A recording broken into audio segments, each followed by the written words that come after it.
Twitter na TikTok. Mega Promotions TV.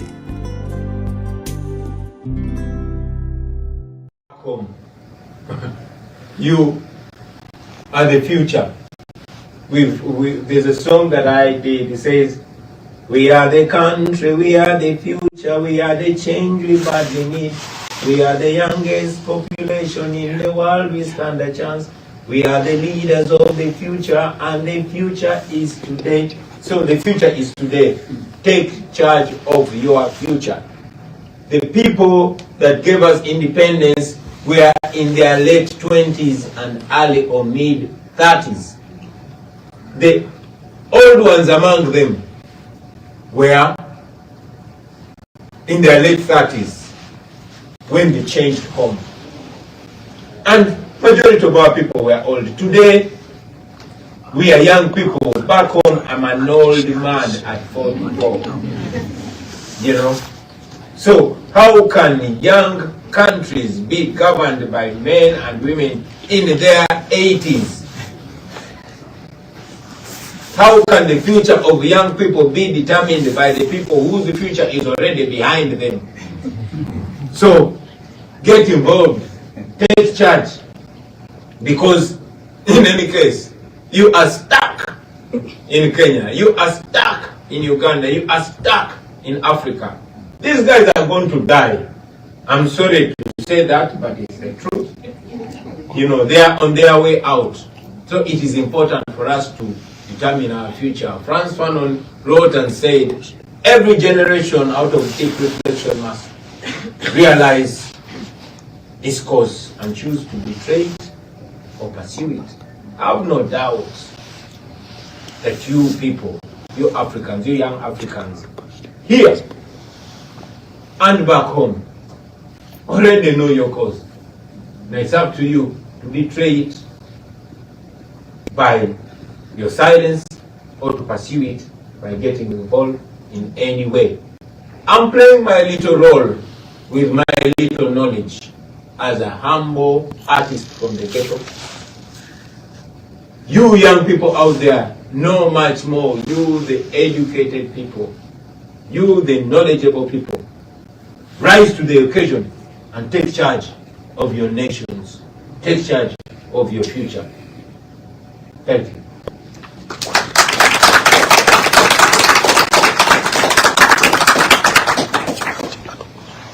Let's take the questions.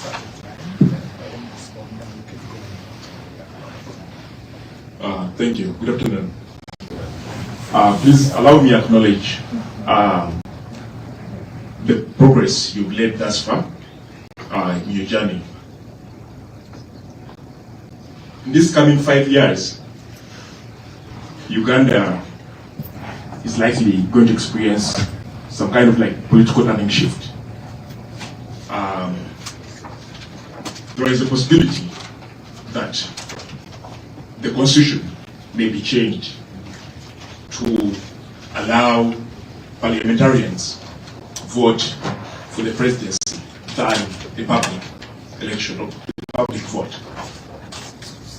Thinking about that,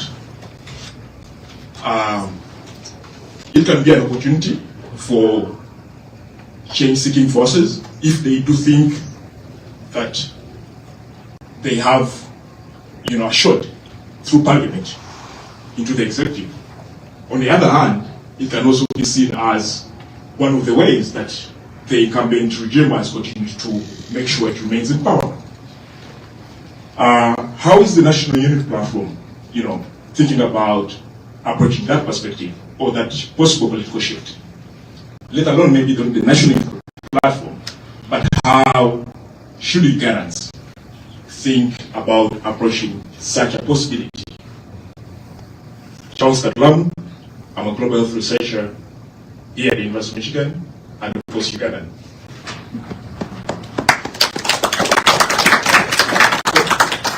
We can get another question and he will answer after the second.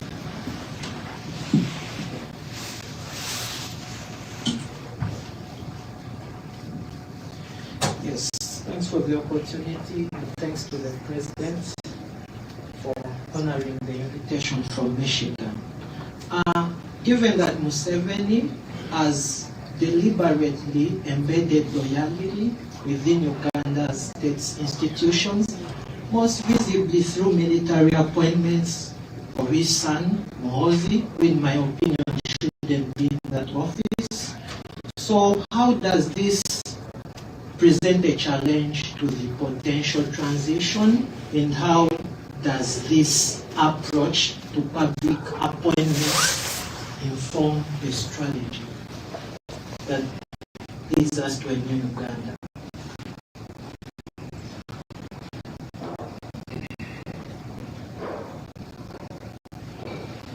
Okay. Shall I answer those two of you? Thank you very much. The first question was about the known efforts by General Museveni to deny the people of Uganda opportunity to elect their leaders, so he can have his way in Parliament. And was asking what are the plans of the National Unity Platform to counter that. I've said it again and again that it's not only about the NUP. The National Unity Platform is a party that I lead. Look where I am, running for my life, running from an unhinged 52-year-old spoiled son of a dictator who tweets and gives orders on X to his soldiers that I should be delivered to him, dead or alive, that I should be castrated. And these are not jokes. He threatens and delivers to his threats. You saw when he abducted my bodyguard and tortured him, shaved his beard and stripped him naked, and posted pictures of him, telling the nation that Eddie is in his basement being told when you are calling his mother down. Just yesterday, and these are not tweets of years or months ago, just yesterday, if you go to X and look for Muhoozi Kainerugaba, that is the son of the Ugandan president, who he gifted with the rank of military general and appointed chief of defense forces. That is where we are. The National Unity Platform is the moral platform. It can only go so far. I've mentioned that a day before yesterday, another sickening law was passed, to the shock of all Ugandans. I mean, all moral voices gave their opinion. Religious leaders, traditional leaders, even the governor of Bank of Uganda said this is going to affect the economy, because Uganda is a country that relies largely on the money that comes from outside. The diaspora remits up to $2 billion US annually. But because the project under General Museveni, the project is not Uganda, the project is Museveni and his family. The agenda is not to lead the country to a better place. The agenda is to keep power within the family at all costs. So, that being the way it ceases to be an issue of the National Unity Platform, the party that I lead. It's an issue of all Ugandans. And like I said, NUP is our electoral platform.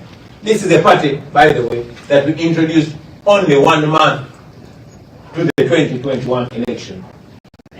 Why? Because all other opposition political parties had been paid and ordered by the regime to keep away from us, because we were seen as too radical and uncompromising, and our agenda was and still is removing the dictatorship and beginning a new democratic journey for our country, Uganda.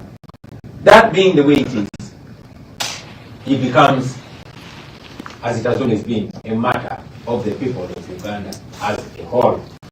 When this silly law was being passed the day before yesterday, the National Unity Platform, under the able leadership of Right Honorable Joel Senyoni, put up a moral case, because that's what we could do.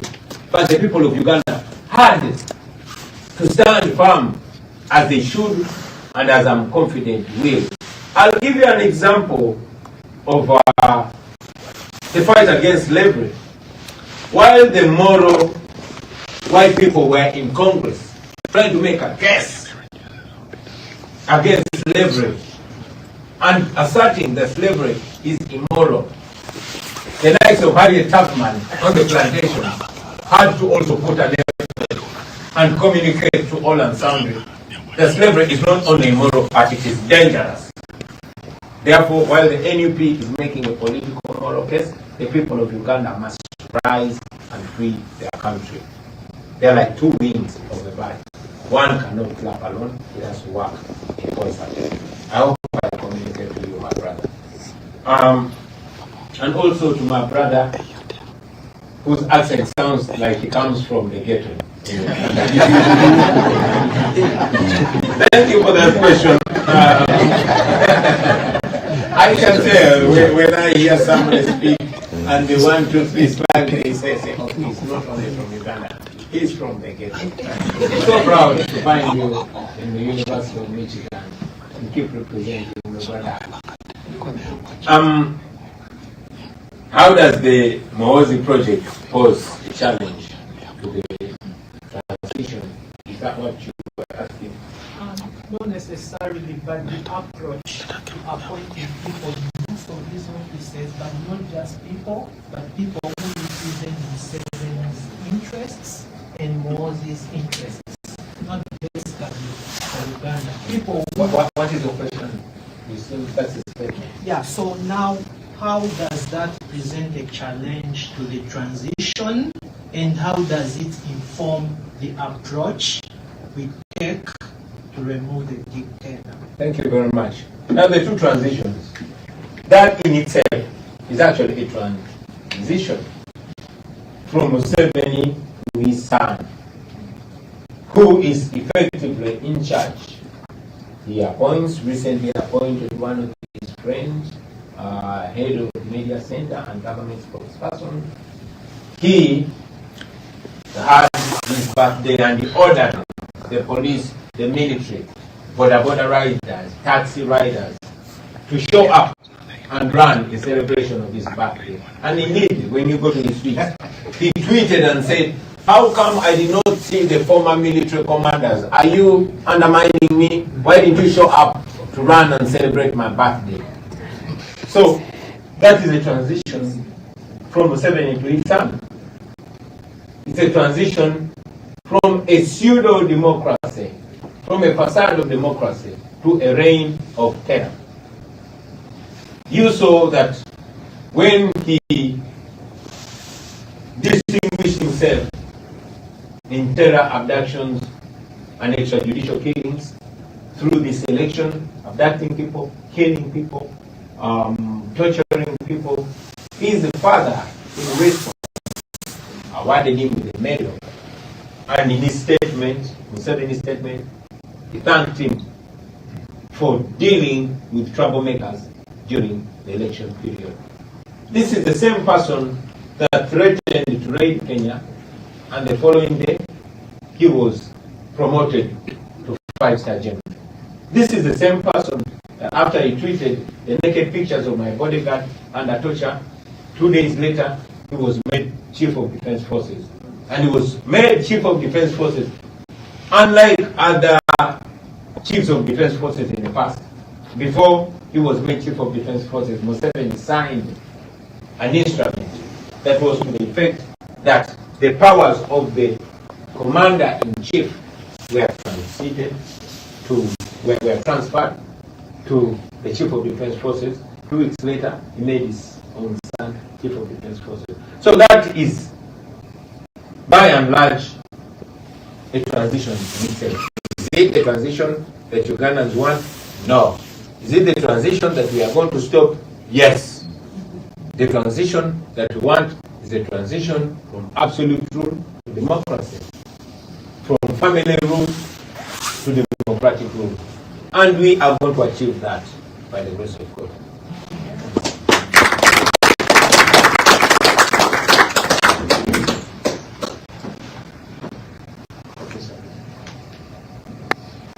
Thank you very much. So Ugandans are some of the most prolific in terms of the use of social media. And I guess that is why the president's son tweets a lot. And if you go on social media, you see a lot of Ugandans using TikTok, Instagram, as well as Twitter or X to communicate ideas. So I want to know, to what extent have you and your group also been using these platforms to communicate with or to mobilize at the grassroots level?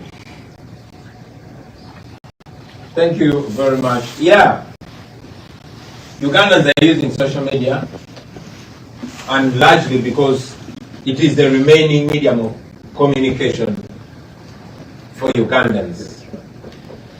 Like all dictatorships, the media is completely usurped. Most, if not all, radio stations are controlled by the regime. Those that dared to challenge the regime have been either closed or completely incapacitated.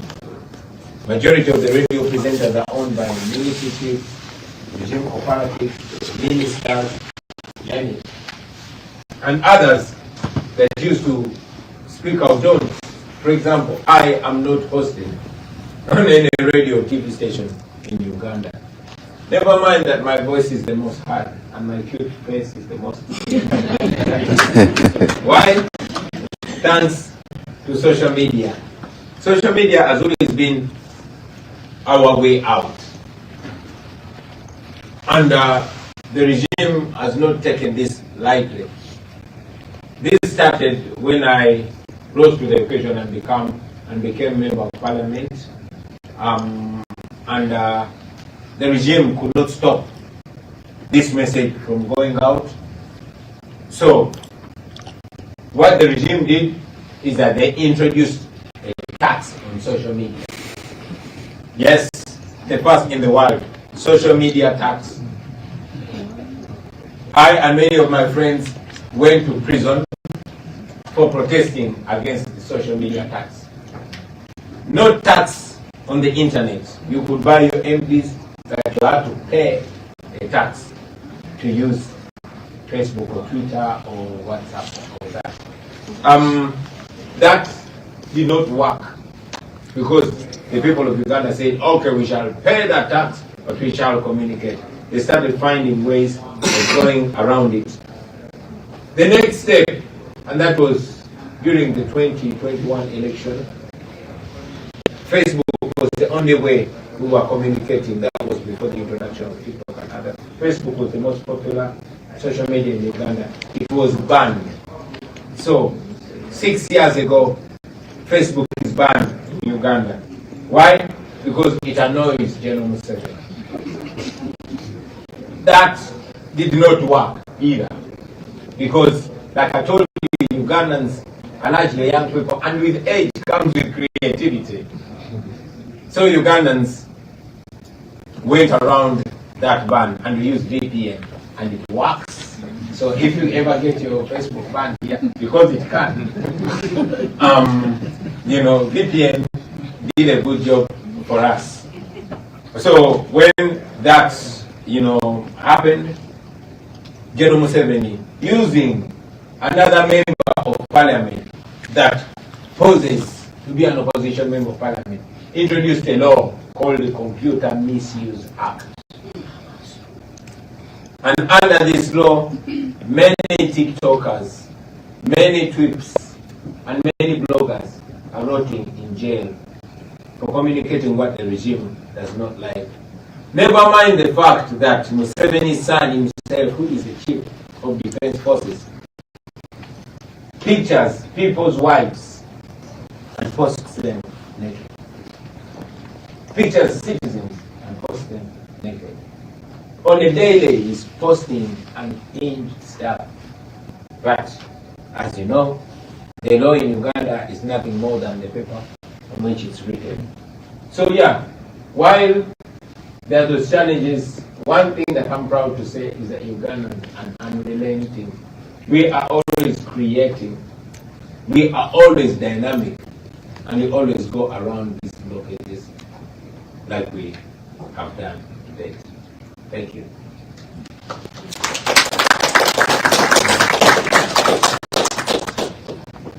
There's a couple hands. Oh, yeah, somebody already has a microphone. Please go. Oh. Yes. Can you hear me? Yes.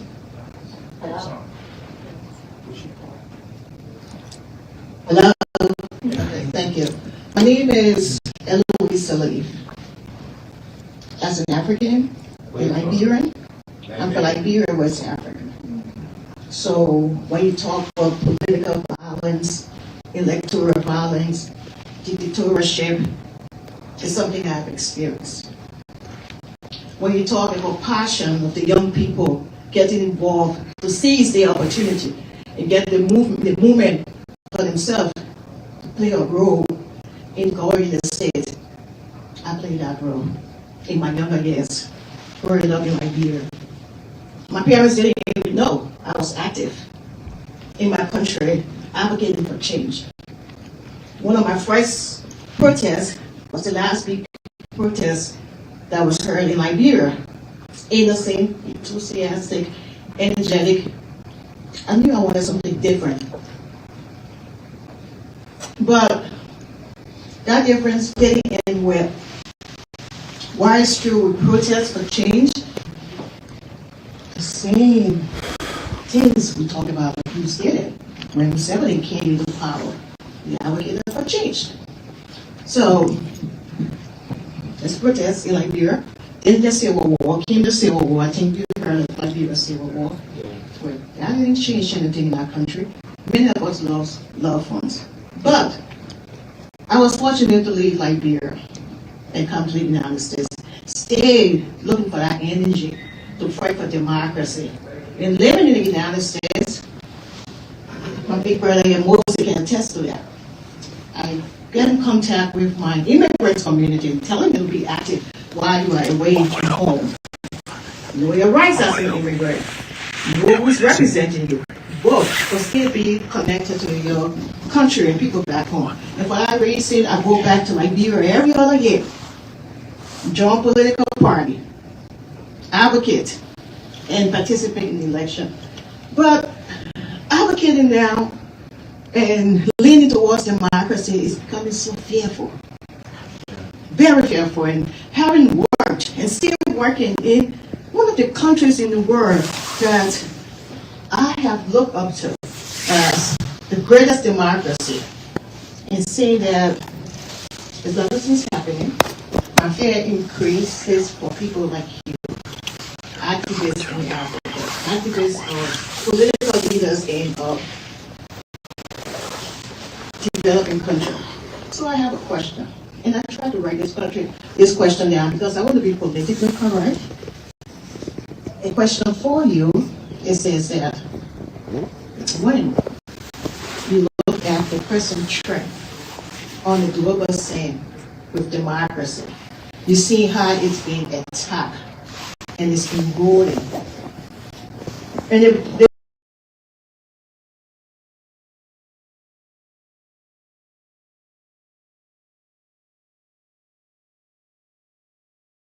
politics of our country, because gradually it became apparent to us that indeed, like they say, politics is so serious. to continue to put your life on the line for democracy in Uganda? That's the question. When you look at the global picture of how democracy is eroding now, that's the question I have for you. If you permit me immediately respond to my sister here. Yeah. What's my view on the global trend of democracy democracy universal, and how do I look at it? Man, oh man. I'm glad you said you want to be politically correct. I don't want to be I hate being politically correct, but I'll be cautious. Because I'm a refugee here now. I'd rather not mess with you guys.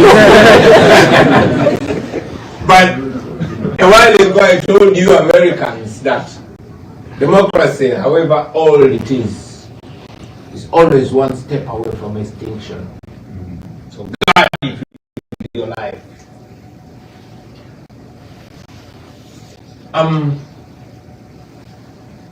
Yeah, I mean, Liberia, at least you've been there. You've had people like Charles Taylor, and at least you are an example. You had Africa's first female president, and you have had the opportunity of voting in and out presidents, including the famous George Weah and all that. We envy you, man. You're not where you're supposed to be, but you're certainly where we would love to at least reach in our lifetimes. To be able to choose our own leaders, to see our vote counting. We don't have to vote in Uganda. We want to have a vote. We have been independent for 63 years, since 1962. But not one president has been elected to power. They shoot their way in and they're shot out of power. We want to see an elected president by the people of Uganda in our lifetime. You mentioned it that many times it gets dangerous. Yes, it gets dangerous. Many of our brothers and sisters, we don't know where they are. They don't even have graves. But they were picked from home on camera. Many of my friends are in prison. Eddie Mutwe, Machete Yasin, young ladies like Olivia Lutaya, Doreen Kaija, Sauda Madada, name them. As we speak right now, there are young women that were picked,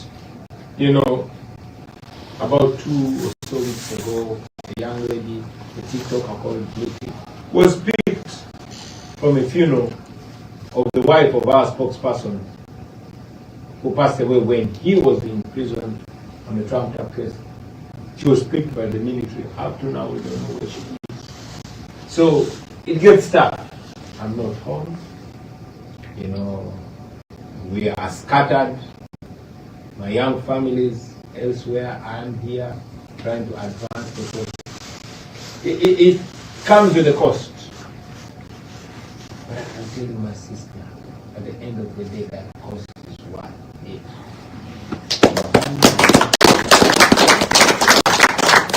Why? Because we know that freedom comes to those who fight, not to those who cry.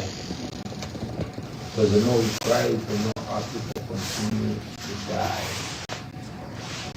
So we choose to fight because there ain't no other way, At least we know that when we don't give up, victory is imminent.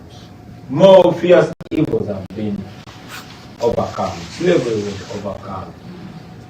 Colonialism was overcome. Apartheid was overcome. These were evils with more grounded forces and resources. Then what about dictatorships? Which dictatorships are actually empowered by democracies like America. So if we don't stop fighting, we will get there. I can only say, let's keep the hope alive. Let us not stop. Let us use every opportunity. Let us keep putting one foot in front of the other.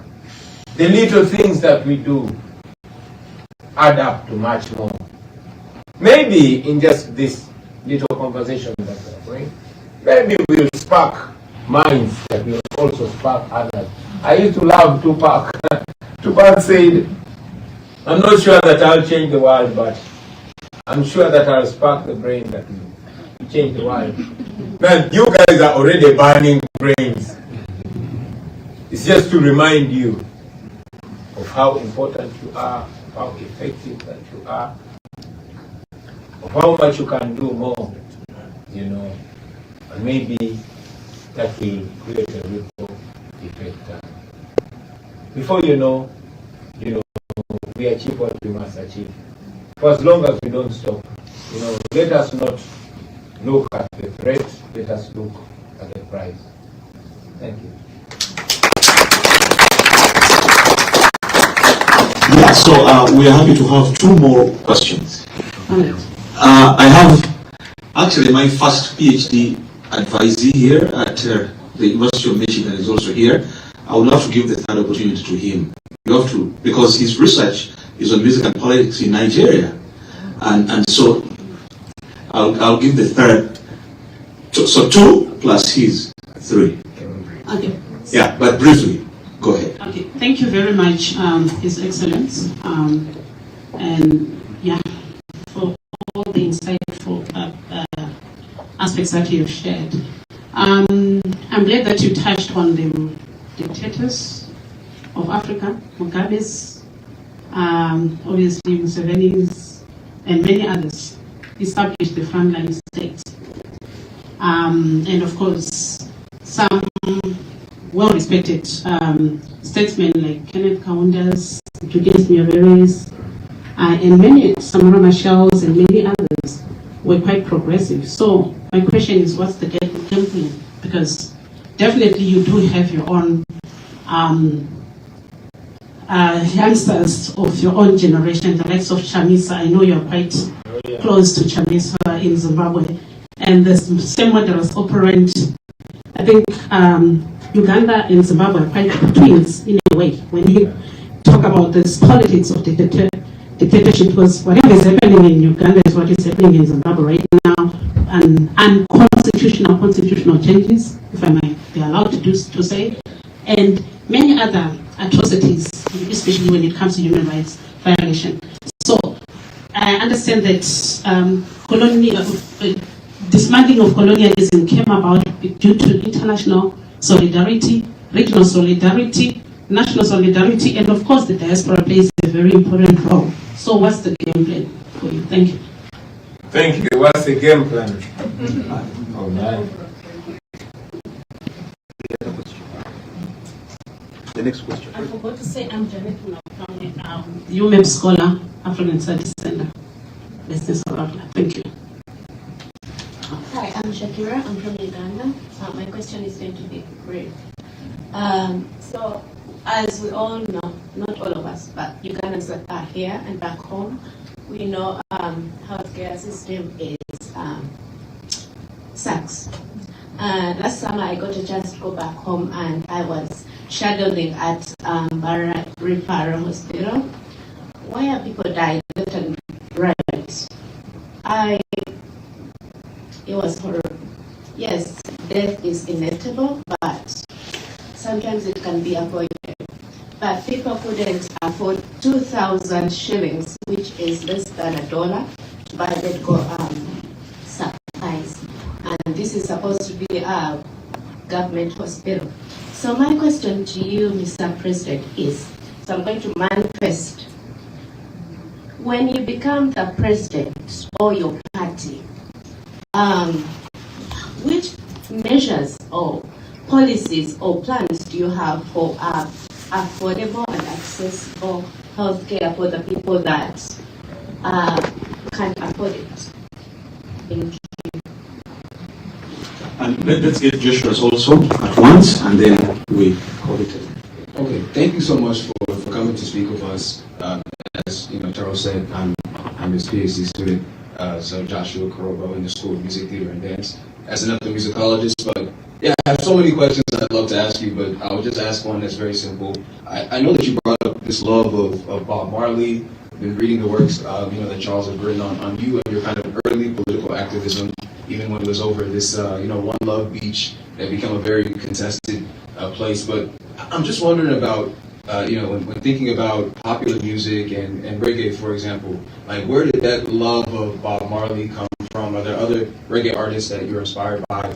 And how does, the work that they put in with their music, and of course their own sort of political trials and tribulations, how do those sorts of things inspire your own? Because of course Bob Marley was fighting this larger gang war in Jamaica, but I mean that was kind of, that was overshadowed by what was this larger battle between, communism and, capitalism. And so I'm just wondering how some of these elements might come out in your musical work. And then if I could just add a quick one, I'm thinking about Fela Kuti, and, something similar happened between him and the military, right? Even I don't think he wasn't even really that politically inclined at the time, but he was saying things that, the military didn't like. And so, of course, they came to his home, they beat so many people, they threw his mother out the window, which she eventually succumbed to her injuries. But I'm wondering about, because he created Zombie after that one, and, became very kind of, insulting to the military. I'm wondering if you have something like that, at least musically, that's cooking, to critique those that are in the military, and in what sort of way? Because when we think about these dictatorships or these military regimes, right, it's the military, right? It really, not to say that, of course, there's not one big man behind it, but it's the military, and there are individuals in that military that can hopefully have their heads turned. Not to say that we should be hoping for a coup over the return of democracy, but is there a way to inspire people that also are seeing this guy, this son of again a rich dictator, and saying like this guy is not the one to lead us? What does he even know about military conduct and whatnot? And do you have any sort of opinions about that? Thank you.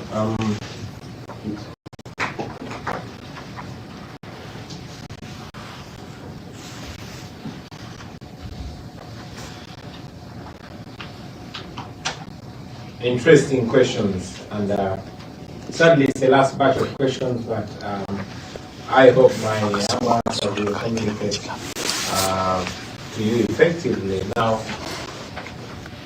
the first sister asked, what is our game plan?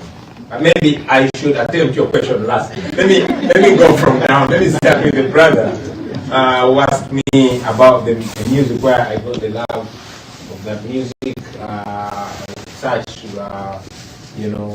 protest music, activist music, revolutionary music, and whether I am doing anything more of the same. Yes, I got inspired not only by Bob Marley. I mean, here I speak of Bob Marley because Bob Marley was more international. I wasn't sure people knew of people like Fela until you mentioned glad to come from Nigeria. But people like Peter Tosh spoke truth to power. I mean, people like, without a doubt, Fela Anikulapo Kuti, amazing guy. He took so many beatings from the Nigerian military. And he spoke my mind then, he spoke my mind even before I was born, when he called them zombies. Because, I mean, these soldiers, if they're not zombies, what are they? There's a song that I sang, and it was dedicated to the soldiers. They say, Afande, I'm not fighting you, I am fighting for you. I am fighting for your children. Your children go to the same hospitals, sick hospitals as mine. Your wife will die giving birth, like many of our wives do die. You buy groceries from the same market. The misrule affects you the same. But when they order you to beat me for speaking against what's wrong, for defending what is right, I don't understand you. For me, I get a little closer to these soldiers, and many of them intimate to me. And they tell you, we are under capture. I mean, I was able to escape Uganda because many of them disagree with what's going on. And many of them were sent to arrest me but instead they gave me information that kept me safe. So these soldiers are also captive. There's somebody who wrote and said there are no bad soldiers, there are only bad commanders, and I agree with the writing. So it is the bad commanders. And indeed, in our effort to liberate Uganda and East Africa, we're not only liberating the people, we are liberating the soldiers and police officers too. And the first step for citizens is not to look at these police officers or military officers as enemies, but those that send them to brutalize their fellow citizens in order to keep the power of the few. Many of them, the Miriam Makeba, Eddie Grant, Hugh Masekela, you can name it. I know music is a very effective weapon against oppression. And like you heard, I introduced myself as an artist, as a musician, not as a politician. I'd rather be known as an ordinary citizen. This will inspire them to know that them being ordinary citizens can actually also do what I'm doing or even better. So yes, I'm still doing music. And now that I have a little bit of safety and sanity, I'm going to hit studio again and wait for some vibes from me. For those out there, follow me on X, Bobi Wine. Follow me on Facebook, on Instagram, and we can keep the link, we can keep communicating, we can keep inspiring each other. Of course, you talked about encouraging coups.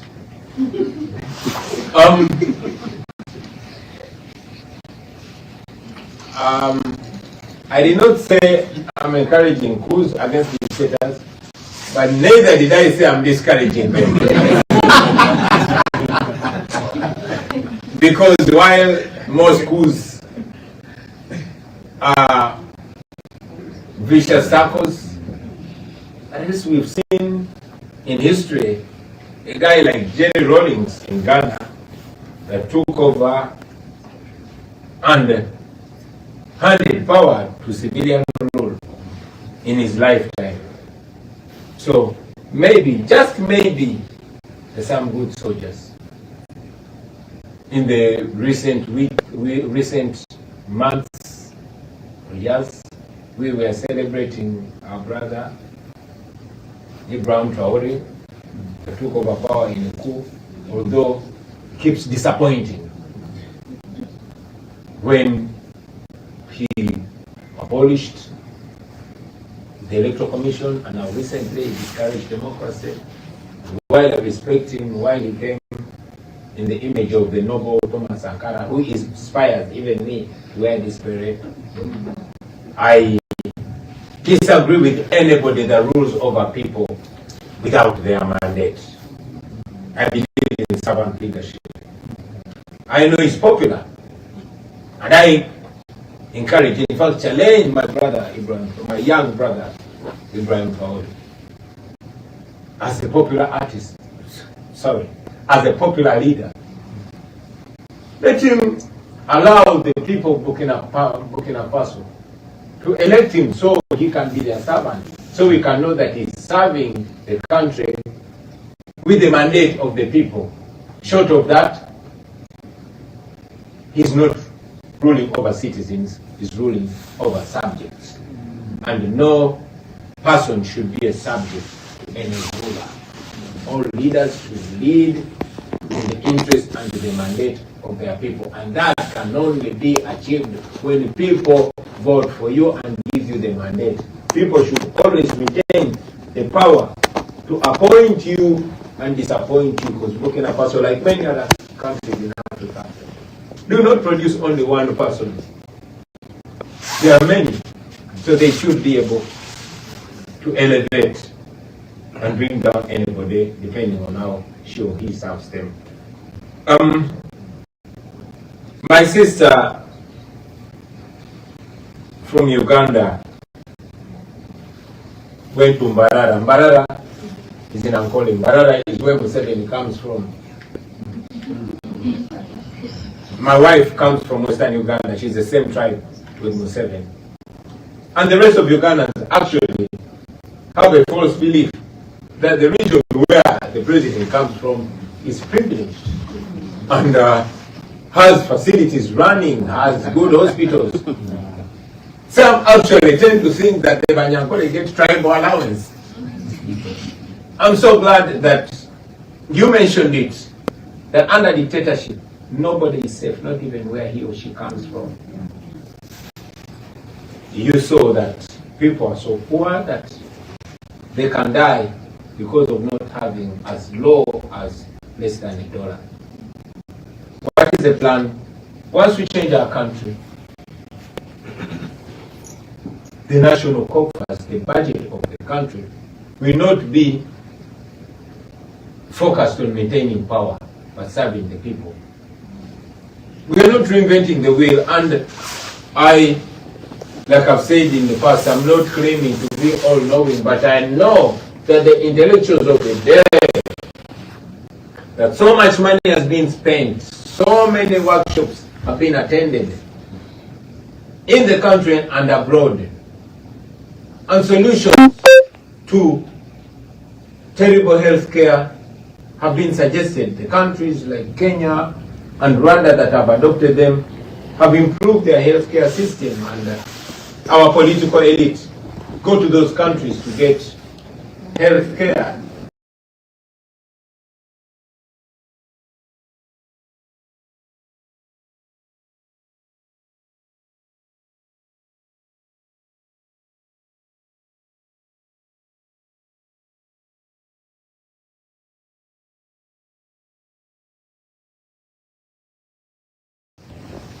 According to the Ministry of Health in Uganda, we lose 20 women every day during childbirth. Every day. They died yesterday, they have died today, or they will die by midnight, and they will die tomorrow. It has been like this, it is like this, and it will continue to be like this until it's changed. We lose 300 children every day to avoidable causes. They died yesterday, they have or will die by end of today. Tomorrow continues until it's changed. But the solution to that was to improve the healthcare budget to as low as 15% of the budget. But because that is not the priority, they continue to die as we keep crying. So the solution is implementing these beautiful and life-changing, life-saving suggestions and proposals. And as president, those people will not have to die again. When I am president of Uganda, we will improve the budget of our healthcare system. We will pay our doctors right. We presented it in our manifesto. We did a song when I still had the liberty to sing, and we said no child is born to die and no mother should die giving birth. And as president, I will be very, very strict, and there will be a lot of questions if a single woman dies giving birth, because no mother should die giving life. Finally, the question to our sister was, what's the game plan? Man, I'm here to get ideas from you guys. But before that, there are two fronts. The first, generally, is not giving up, not stopping, and keeping on adopting all ideas that come. We, as the National Unity Platform, the party that I lead, we have put all legal, all constitutional, and all moral options on the table. I know that many of our friends have advocated to fighting back by any means necessary. While I'm not encouraging violence, I'm not discouraging it. I mean, we are encouraging non-violence because that's what we believe in. But every day, I lose justification to stop people that want to free themselves by any means necessary. Yeah. So for me and my friends, we are non-violent and we encourage non-violence because it is safe, it is moral, it is more powerful, and much as it is painful, it is the more guaranteed path of empowering an entire population, not empowering those that have the guns. So for us, we want to defeat the guns. But what English words do you want me to use to tell a guy whose wife has been raped, whose family has been killed by a person that is tweeting and chest stamping about it? What words do you want me to use? So not giving up is our first option. It continues to be constant. But now that I'm in America, we also have another front, a front which we know is very, very effective. We know that Idi Amin was empowered by the British and the international community. And when the British were done with Amin, Amin fell. The international community supported the apartheid regime in South Africa and even branded Nelson Mandela a terrorist. It was until a documentary about apartheid premiered in New York, and there were various Africans and friends of Africa from all walks of life, from all colors, all creeds, and all beliefs came together and marched against apartheid. Apartheid fell.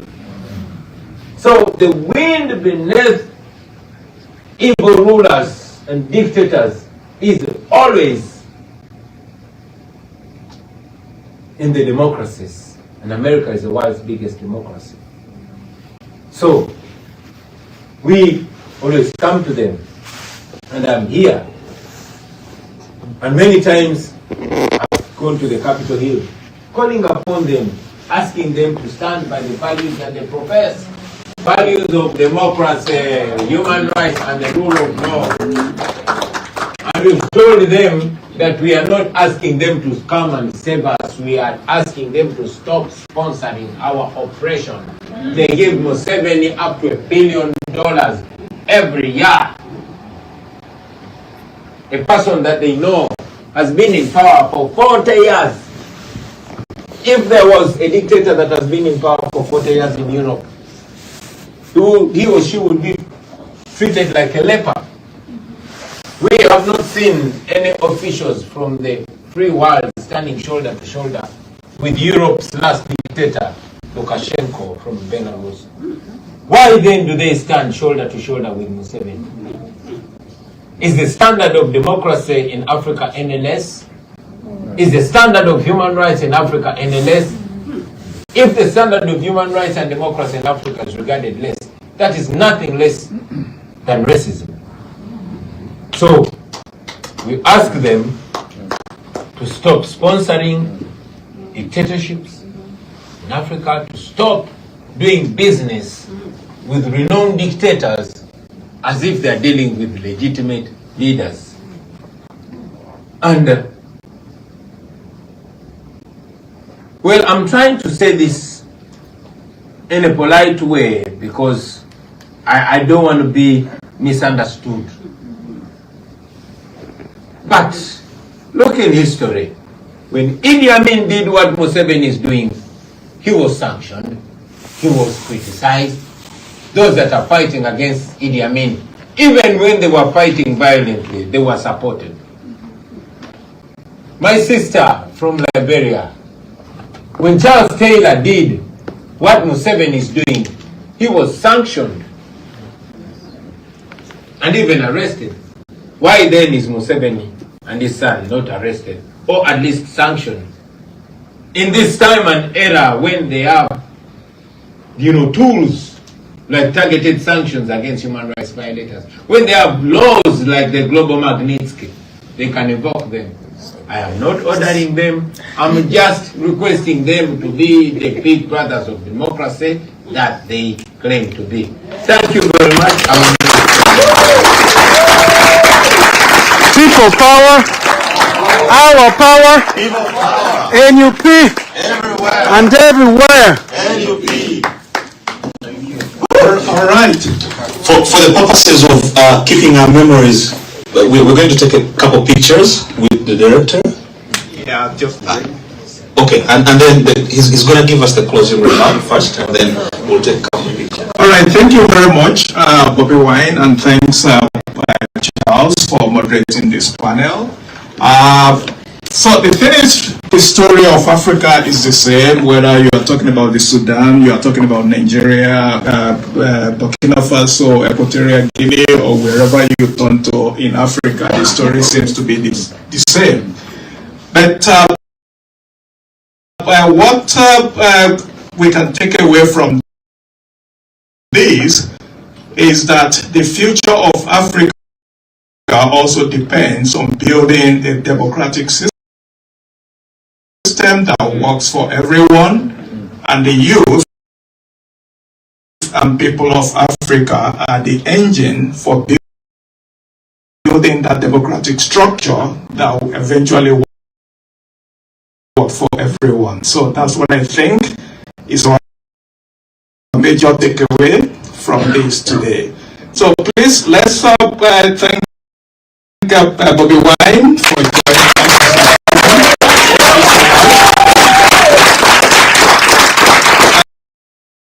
And thank you to Charles for moderating on short notice.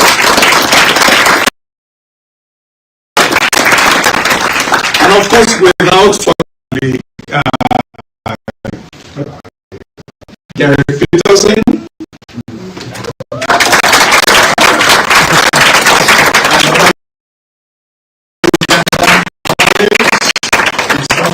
colleagues who are in the audience here, and also our staff at the African Studies Center and the Indonesia Human Rights Center, Hassan, Wesley. Thank you for putting this event together. We really appreciate your hard work in making it a few weeks ago. But we are happy for African Studies Center. Thanks, everyone.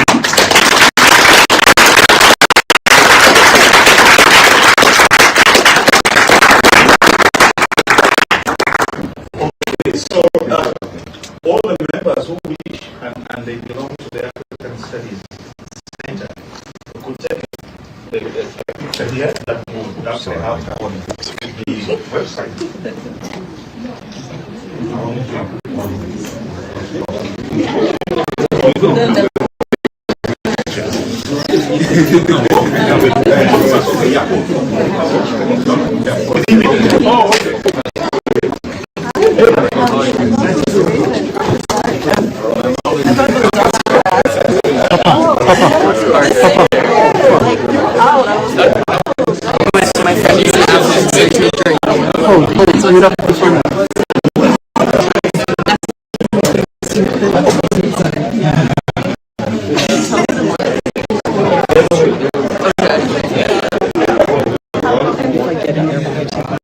Yes, of course.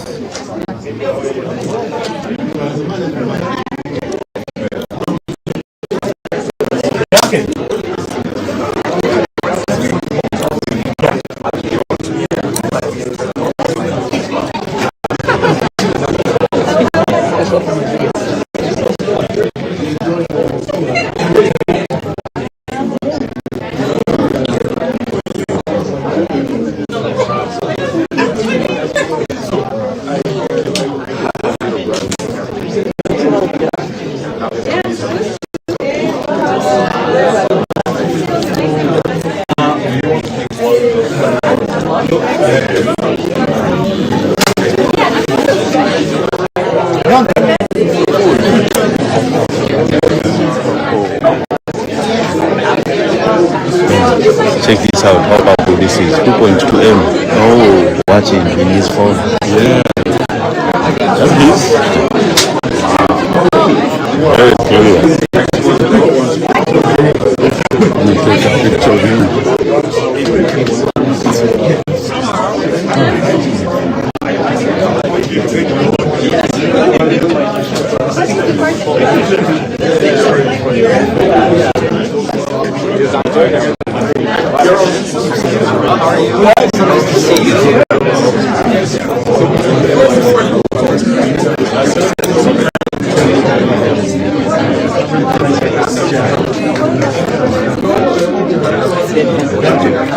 No, but I will take one of you. Yeah. Yeah, I feel like there's some sort of line happening, but there's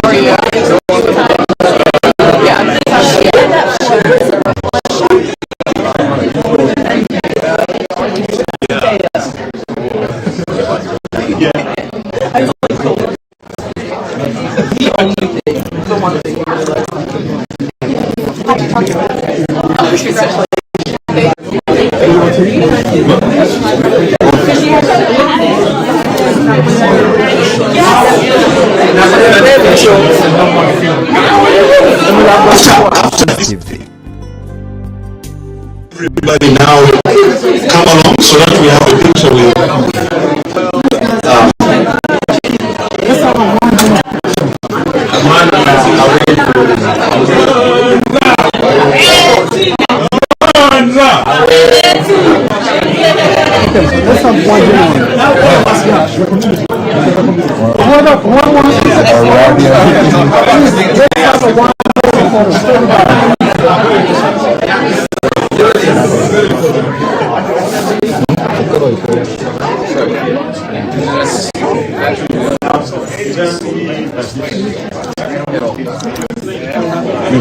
Sorry. Mr. Minister, it's now our turn. Yeah.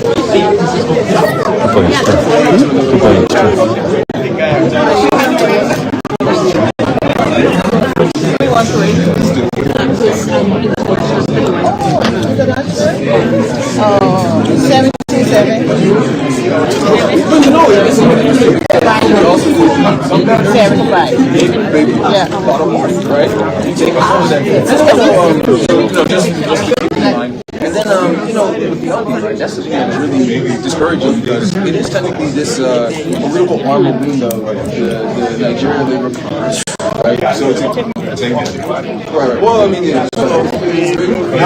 Now I need a picture for all of us. And everybody can. The short ones in the front, the tall ones at the back. All right.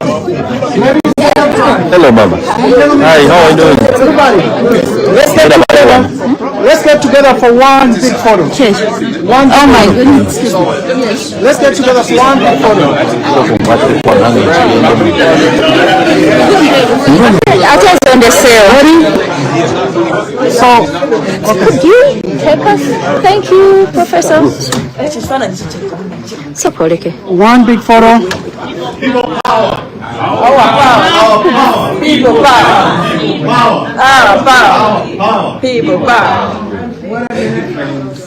People power. Power.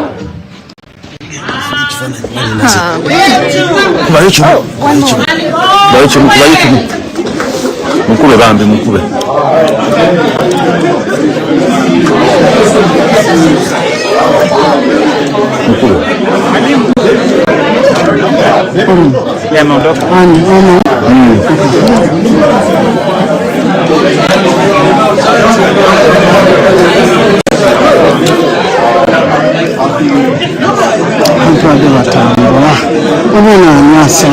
Oyo mbadde mbaayo kujja kukwata gundi naye nkubye.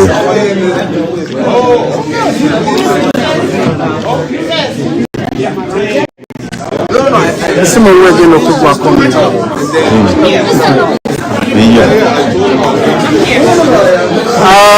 Guys online, mwenna mwebale kulaba. Thanks. President has been live in Michigan at the Michigan University. So thank you so much for watching. Please keep on reposting this video. The struggle still continues. People power, our power. Our power, people power. Thank you guys and stay blessed.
Oyagala okumanya ebifa mu nsi nga bw'etambula, biki ebifa ku serebuwo, ebisanyusa wamu n'ebikuzimba. Oyagala okumanya ebifa mu entertainment industry mu nsi yonna, okutwaliza awamu, okunnoka ogatta n'amawulire agafa mu sekita ez'enjawulo. Tugoberere ku YouTube, Facebook, Twitter ne TikTok. Mega Promotions TV.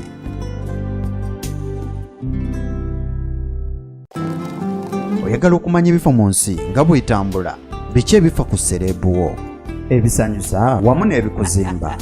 Oyagala okumanya ebifa mu entertainment industry mu nsi yonna, okutwaliza awamu, okunnoka ogatta n'amawulire agafa mu sekita ez'enjawulo. Tugoberere ku YouTube, Facebook, Twitter ne TikTok. Mega Promotions TV.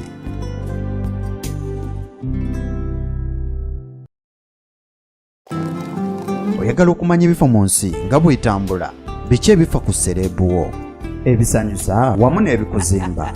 Oyagala okumanya ebifa mu entertainment industry mu nsi yonna,